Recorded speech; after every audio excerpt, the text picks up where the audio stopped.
Today we've got national park and state park news, along with some viewer questions and comments coming right up.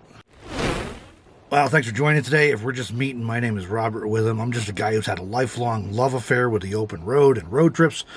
These days I create videos and podcasts, write books, publish a magazine even, make photographs, all about the traveling lifestyle. Please consider subscribing to the channel if you're not already, so you'll be in the know about all things related to lifestyle travel. As you see the description below on YouTube, or if you're listening on our podcast service audio version, see the description for links that are mentioned in this episode.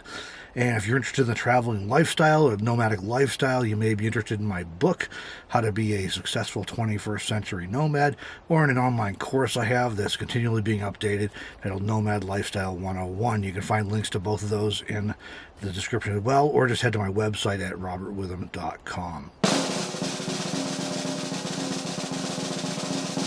All right, let's cover some nomad news. Out of Yosemite National Park, 4 bears have been hit by cars. Rangers at Yosemite National Park are stressing the need for visitors to slow down after 4 bears were hit by cars in the past 3 weeks. 2 of the bears were killed and 2 were injured, and it's unknown if they're going to survive the injuries. Yosemite spokesman Scott Getterman said people need to pay more attention and be aware of their surroundings. The wildlife don't know the boundaries of the roads. They are just trying to get from point A to point B. On average, about 20 bears per year are hit by motorists in Yosemite National Park. More than 400 have been hit in the past 25 years. Now, this is always mind-boggling to me. People they travel great distances to get to a national park, or a state park, but they travel great distances to get to these national parks, spend money to get in, and they're spending all kinds of money on this vacation or this trip, and then they're in a race like it's a speedway to get through the thing, to hurry up and get to some next destination, instead of slowing down and enjoying the scenery and enjoying the wildlife and taking a chance to actually see something that you came there supposedly to see. I simply don't get it. And I see this routinely at just about every national park I visit. Even if you're going the posted speed limit, people are racing around you to try and get somewhere in a hurry, let alone if you're going less than the speed limit because you're concerned about wildlife or you're trying to see something. So I don't get it. But, you know, if you're going to national parks, state parks, slow down, take care, be respectful of people who are also trying to enjoy things there, and be respectful of wildlife that lives there year-round, and, you don't be destroying the wildlife racing to get somewhere. Congress approves and the President signs the Great American Outdoors Act. In a rare example of bipartisan legislation, Congress recently approved funding for the Federal Land and Water Conservation Fund. This legislation approves the annual $900 million in funding, along with an additional $9.5 billion over 5 years to address a maintenance backlog in national parks. And this comes at a time when national parks are seeing record numbers of visitors as Americans seem to escape their homes after months of pandemic-related shutdowns and stay-at-home orders. Oregon state parks raise fees for out-of-state campers. Oregon Parks and Recreation has announced a 30% surcharge for out-of-state campers at all state parks effective August 10, day this video is being published. According to the agency, the surcharge is intended to encourage people to stay as close to home as possible, while also providing support for the state park system. So basically a tax to discourage out-of-state visitors from camping in Oregon. Camping fees for full hookup sites will increase from $33 per night to an average of $42 per night for campers who are not Oregon residents. This surcharge is going to be in effect through at least the end of 2020. Then they'll decide if they want to continue, but there'll be some more finagling they have to do to make that a more permanent surcharge. The Oregon Parks and Recreation Department estimates that this surcharge may bring in an additional $500,000 in 2020, suggesting that they really expect people to continue staying and just paying rather than not coming at all. This is amid a $22 million budget shortfall that's due to facility closures earlier this year. And in related news, New Mexico last month closed all state parks to non-residents. Not just camping, they closed state parks to non-residents. Visitors to New Mexico state parks are now required to show proof of residency, that is, like a license plate or a driver's license. New Mexico's governor said the move follows too many visitors, bringing the risk of virus spread, particularly over the 4th of July weekend. So the bottom line is, if you do plan to travel this month or even in next month in September, be sure to research any current restrictions in the areas where you plan to visit. They can and do vary between states. All right, so now it's time for some listener questions. Where I address questions and comments from listeners or viewers, whatever the case may be, depending on how you consume this episode. Just leave your question or comment on YouTube or social media, and I may feature it in an upcoming Monday video. And hey, if you're enjoying this video so far, please hit the like button if you haven't already. All of these comments and questions today come from my video published on Thursday last week from the McKenzie Highway that goes over the McKenzie Pass in Central Oregon between McKenzie Bridge and Sisters.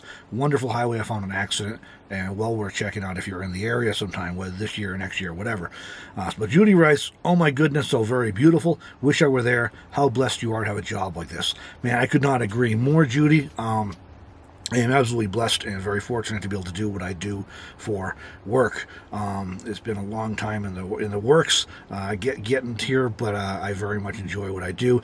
And I enjoy being able to share the places I go, the things I see with everyone on YouTube and on social media, and through our magazine, Meanderings Magazine. And Kathy writes, Robert, thank you for your gift of this video. We enjoyed a second cup of coffee this morning watching your wonderful video. It was so relaxing. Oh, what a gift you have, friend. Keep these coming. My husband and I give you 2 big thumbs up. So thank you, Kathy. Appreciate that. I'm glad you and your husband both enjoyed this video. This was just a delightful road, and I'm really glad to be able to share it with everyone. I did worry with this video that maybe it gets longer than I'd normally put up, but everyone seems to have enjoyed it just the same. Sarah writes, love that road. I drove it by accident too about 15 years ago. I have always wanted to go back and drive it again. Hopefully sometime soon. We'll see. Thank you for sharing. Yeah, as Sarah said, I found this road on accident. I was down looking at some waterfalls near McKenzie Bridge. And I had my Google Maps on my phone. That's how I got there. And I had a whole bunch of destinations there I want to check out. And there was no phone service down there. I had no phone service for quite a long time. So I couldn't pull up my destinations and reload my destinations where I want to go next. So I knew it was south. So I did. I knew there was a wilderness area below me, so south of me. So I just plugged into the Garmin GPS that you see up here on the windshield behind me. I plugged in Bend, which I knew was going to, I either had to go to Bend and down or over to Eugene and down. So I plugged in Bend and to get recoordinated, and it took me over to McKenzie Highway. Wonderful experience. Real glad that I was able to find that, but it was something of an accident on my part.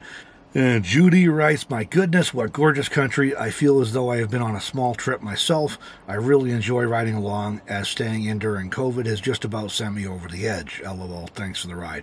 Man, I get that, Judy. By the time I got out of Nevada, I was going pretty stir-crazy myself in the desert there. And because it's like a lot of other people, I ended up spending a number of months pretty much locked down and doing almost nothing.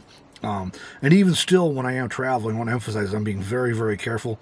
I had to come over to Oregon for work, and so I did see a few sites on the way, but I am absolutely practicing strict social distancing. I'm averaging about every 10 to 14 days I have to make a supply run. I literally hit one store, a mask, hand sanitizer, all the rest, in and out, and then back to where I'm camped. So absolutely minimal exposure anywhere. And anywhere I do go outside, if it's like a waterfall, a trail, if it's crowded, I don't go. So I don't go there unless I can have good social distancing and remain safe. So I get it. I'm doing the best I can to practice social distancing as well.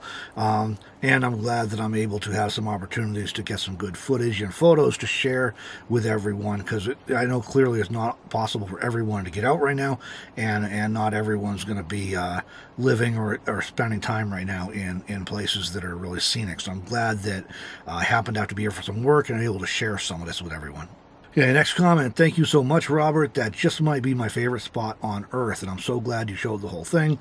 Driving 20 miles per hour has never been less boring, right?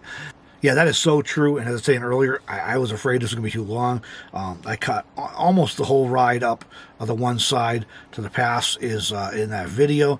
I did cut out a few sections where it was like a longer straightaway and the scenery didn't change much for a moment or two. But generally speaking, just about the whole drive's in there because it just kept changing. It was so varied and so beautiful that I didn't want to leave things out. So glad that nobody's complaining about the length of it. And yeah, 20 miles an hour or less has never been boring, right? That is, yeah, it's a slow ride up there. And there was never a point on that drive when I thought, gee, I wish I could hurry up and go a little faster and get this over with. It was just stunning. And I do recommend that drive, the McKenzie Highway, if you're ever in that part of Oregon. Okay, next one, lots of woods out there. Is there camping allowed in this area? There is a ton of camping in Central Oregon because there's so much of it is national forest land.